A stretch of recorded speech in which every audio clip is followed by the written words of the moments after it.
Yeah, dear students, now we are seeing Maths 1A 7 marks la first question number 18 la నమ్మ seventh question. Sir ఇన్ని questions sir ఇన్ని practice చేయాలా అంటే we should not take risk అమ్మా. Okay, మీరు నేర్చుకునే కొన్నైనా పర్లేదు, కానీ ఖచ్చితంగా ఇప్పుడు నేనేమన్నానంటే మనకు 7 మార్క్స్ ఎన్ని ఇస్తాడు? మనకు 7 ఇస్తాడు. 7 మార్క్స్ ఎన్ని ఇస్తాడమ్మా? 7 ఇస్తాడు. ఆ 7లో బెస్ట్ 5 కదా మనం చూస్ చేసుకోవాల్సింది. సో అందుకనే మనము ఆ 5ని గట్టిగా నేర్చుకుంటున్నాం. ఆ 5 క్వశ్చన్లు గట్టిగా నేర్చుకుంటున్నాం. సో గట్టిగా నేర్చుకోవాలంటే ఖచ్చితంగా చాలా చాలా ఇంపార్టెంట్ క్వశ్చన్ అన్ని రిపీట్ చేసుకోవాలి మనం. ఓకేనా? So please take time, no problem. ఇప్పుడు ఫంక్షన్స్లో 7th క్వశ్చన్ చూస్తున్నాం. ఈ 7 క్వశ్చన్లు మీకు తెలవాలి. మళ్ళీ ఇంకోటి ఏంటంటే ఒకదానికొకటి లింక్ ఉంది. మీకు ఏదో అనుకోకండి, ఒకదానికొకటి లింక్ ఉంది. ఓకేనా? సో ఇప్పుడు ఈ ప్రాబ్లం చూడండి. 7th క్వశ్చన్ మనకు మీరు ఇప్పుడు 6th క్వశ్చన్ చేశాను చూసారా అమ్మా? ఓకేనా? సో దాని ప్రకారమే ఇది. Now let us see the last question from functions. చూడండి, ఇది కూడా సేమ్ 6th లాంటిదమ్మా. ఇక్కడ ఏమి ఇచ్చాడు? Let A equal to set. ఇది ఒక సెట్ ఇచ్చాడమ్మా. A equal to 1 2 3. ఏలో ఏమున్నాయట? 1 2 3. బీలో ఏమున్నాయటమ్మా? Alpha beta gamma. సీలో ఏమున్నాయటమ్మా? పీక్యూఆర్. ఇది క్వశ్చన్లోనే ఇచ్చాడు. క్వశ్చనే చాలా పెద్దగా ఉంది, ఏం లేదు ఇందులో. ఏ సెట్ ఇచ్చాడు, బి సెట్ ఇచ్చాడు, సి సెట్ ఇచ్చాడు. ఏలా 1 2 3 అమ్మా, బీలా ఆల్ఫా బీటా గామా, సీలా PQR. And F from A to B, G from B to C are defined by. అంటే ఈ రెండు ఫంక్షన్లట. F function, G function. అలా ఎలా డిఫైన్ చేశారట? F equal to 1 comma alpha, 2 comma gamma, 3 comma beta. ఇది క్వశ్చన్లోనే ఇచ్చాడు. క్వశ్చనే ఇది అంతా. నెక్స్ట్ జీ ఏమి ఇచ్చాడు? Alpha comma Q, beta comma R, gamma comma P. ఇది క్వశ్చన్లో ఇచ్చాడు. Then show that. ఇప్పుడు మనకు ఏమని అంటున్నాడు? Show that F and G are bijective functions. FG అని ఏమని ప్రూవ్ చేయమంటున్నాడు అమ్మా? బైజెక్టివ్ అని ప్రూవ్ చేయమంటున్నాడు. అది first part of the question. F G ఏంటిది? Bijective function. Next and G circle F inverse equal to F inverse circle G inverse. ఇది ఇంతకుముందు 6th చేసిందే, 6th క్వశ్చన్లో చేసింది. అదే ప్రకారం, అది దాని ప్రకారమే ఇది కూడా. ఓకేనా? ఇక్కడ ఒక చిన్న ఎక్స్ట్రా ఏంటంటే బైజెక్టివ్ అని ప్రూవ్ చేయాలి. ఎఫ్ని బైజెక్టివ్ ప్రూవ్ చేయాలి, జీని బైజెక్టివ్ ప్రూవ్ చేయాలి. ఓకేనా అమ్మా? ఎఫ్ని బైజెక్టివ్ ప్రూవ్ చేయాలి, జీని బైజెక్టివ్ అంటే ఏంటిది? 1 1 on 2, 1 1 on 2. ఏం లేదు, డెఫినేషన్ రాస్తాం ఇక్కడ. ఆ డెఫినేషన్ నేర్చుకోవాలి మనం. చూడండి, ఇక్కడ ప్రాబ్లం చూద్దాం ఒకసారి. ఏమి ఇచ్చాడమ్మా ప్రాబ్లం? ఎఫ్ ఆల్రెడీ క్వశ్చన్లో ఇచ్చాడు. ఎఫ్ ఇచ్చాడు, జీ ఇచ్చాడు కదా. ఇది క్వశ్చన్లో ఇచ్చాడు. ఈ రెండు కూడా క్వశ్చన్లో చూస్తే మీకు అర్థం. చూడండి, ఎఫ్ ఇచ్చాడు, జీ ఇచ్చాడు, అదే రాసాం. ఓకేనా?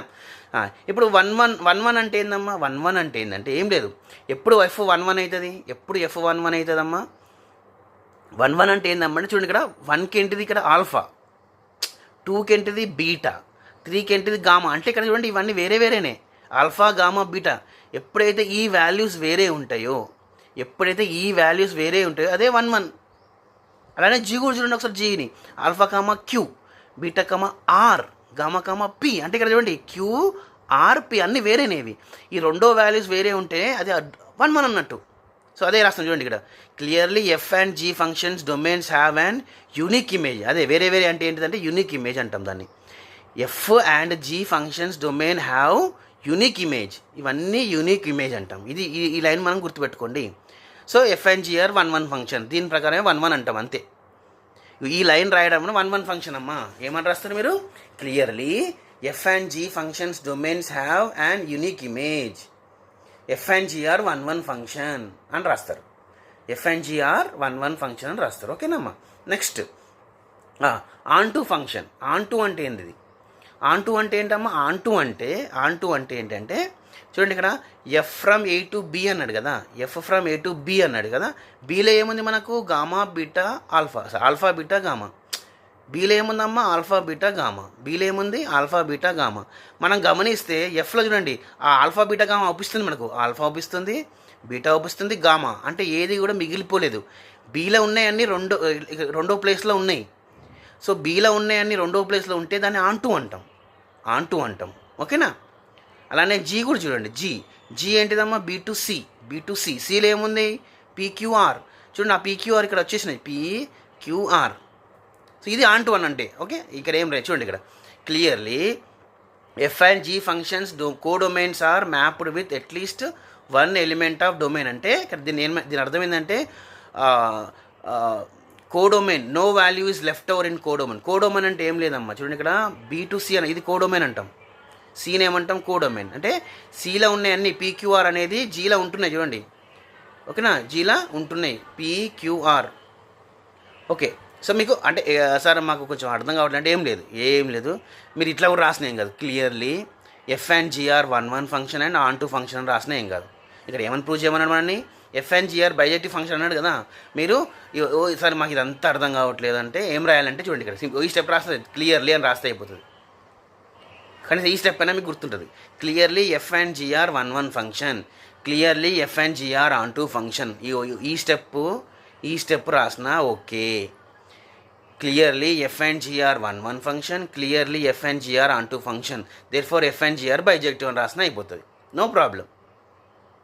ఓకే, ఒకవేళ మీకు గుర్తుంటే మొత్తం చదువుకుని రాయండి, లేదంటే కనీసం ఈ 2 లైన్లు రాసినా ఏం కాదు. ఏంటిది క్లియర్లీ, ఎందుకంటే బైజెక్టివ్ అనాలంటే అది 1 కావాలి, ఆన్ 2 కావాలి కదా. అందుకనే క్లియర్లీ F&GR 1 ఫంక్షన్ ఆ స్టెప్ రాస్తారు.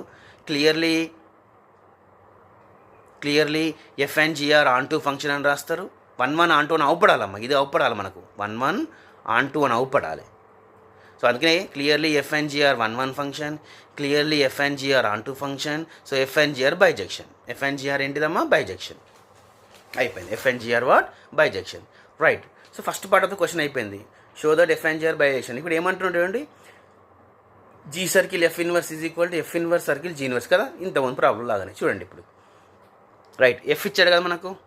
F equal to 1 alpha 2 gamma 3 beta క్వశ్చన్లోనే ఇచ్చాడు. మరి F ఇచ్చినప్పుడు మనం F ఇన్వర్స్ రాయొచ్చు కదమ్మా.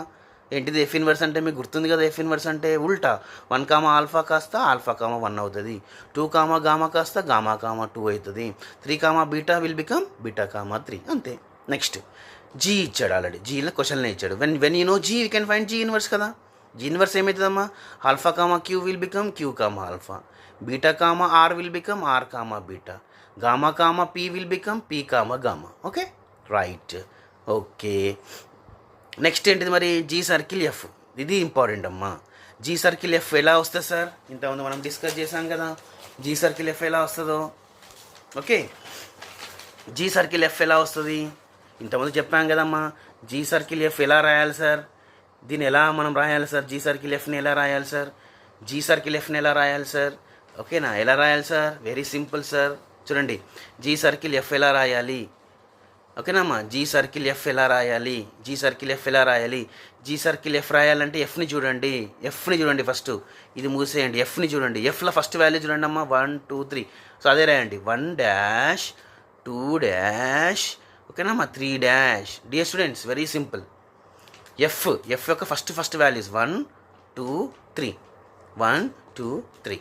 Okay, right. మరి ఈ వాల్యూస్ ఎట్లా వస్తాయి సార్, ఈ వాల్యూస్ ఎలా వస్తాయి అంటే Gలో చూడాలి. నెక్స్ట్ చూడండి, ఇక్కడ ఏంటిది 1 ఆల్ఫా, ఏంటిదమ్మా 1 ఆల్ఫా. మళ్ళీ Gలో చూడండి ఇక్కడ 1 ఆల్ఫా Q, 1 ఆల్ఫా Q అంటే ఏం రాయాలి ఇక్కడ, 1 Q అవుతుంది. ఆల్ఫా క్యాన్సిల్, అట్లా Q అనుకో, అట్లా గుర్తుపెట్టుకోవడానికి 1 Q అమ్మ. G సర్కిల్ F ఏంటిది 1 Q. నెక్స్ట్ చూడండి ఇక్కడ 2 చూడండి ఇక్కడ 2 గామా. Gలో చూడండి గామా P, 2 గామా P. అప్పుడు ఏమైతే 2 P అవుతుంది. Okay, next 3 beta R, 3 beta R అంటే ఏమవుతుంది R. సింపుల్, ఇదే మన G సర్కిల్ F. అదే రాసింది చూడండి ఇక్కడ, అదే ఇక్కడ రాసింది G సర్కిల్ F. ఏమైందమ్మా G సర్కిల్ F, 1 Q, ఇంకేంటి 2 P, 3 R. సో ఇట్లా G సర్కిల్ F ఫైండ్ చేస్తామమ్మా. This how we find G circle F. Okay, hope you have understood. G circle F ఇలా ఫైండ్ చేస్తారు. ఓకే, మరి G circle F వచ్చిన తర్వాత ఏం చేయాలి sir, G circle F inverse find చేయాలి. ఎందుకంటే మన క్వశ్చన్ అదే కదా, G సర్కిల్ F ఇన్వర్స్ కదా. So inverse when you know G circle F inverse is easy కదా. ఇట్ ఇన్వర్స్ అంటే ఏందమ్మా, 1 Q ఏమవుతుంది, Q 1, 2 P ఏమవుతుంది, P 2, 3 R ఏమవుతుంది, R 3. ఇదేంటిది G సర్కిల్ F ఇన్వర్స్ కదా. రైట్, మరి G సర్కిల్ F ఇన్వర్స్ని దేంతో ప్రూవ్ చేయమంటున్నాడు, F inverse circle G inverse. మరి లాస్ట్ స్టెప్ ఏమని రాస్తామమ్మా, జస్ట్ దీని ప్లేస్లో ఇది సబ్స్టిట్యూట్ చేస్తాం, దీని ప్లేస్లో ఇది సబ్స్టిట్యూట్ చేసి మళ్ళీ సేమ్ ఇదే ఆన్సర్ కింద రాస్తాం, ఇదే ఆన్సర్ కింద. మరి రెండు సేమ్ కాబట్టి that's it. G circle F inverse is equal F inverse circle G inverse. మళ్ళీ ఒకసారి ఇది మనం ఫైండ్ చేస్తాం, మన ప్రయత్నం అంతా ఇదే, ఇప్పటివరకు చేసింది ఇదే. మరి ఇది ఏం రాస్తామంటే ఇదే సేమ్, పైనది కిందది కాపీ చేస్తాం అంతే. అప్పుడు ఏమంటే ఇవి రెండు ఈక్వల్ అంటున్నాం. అప్పుడు ఈ రెండు ఏమైతే ఈక్వల్ అయినట్టు. ఈక్వల్ అని ప్రూవ్ చేయమంటున్నాడు కదా.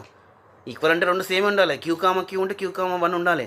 P2 ఉంటే సరే P2 ఇది P2 ఉంటే ఇది P2 ఉండాలి. R3 అంటే R3 ఉండాలి. అంతే.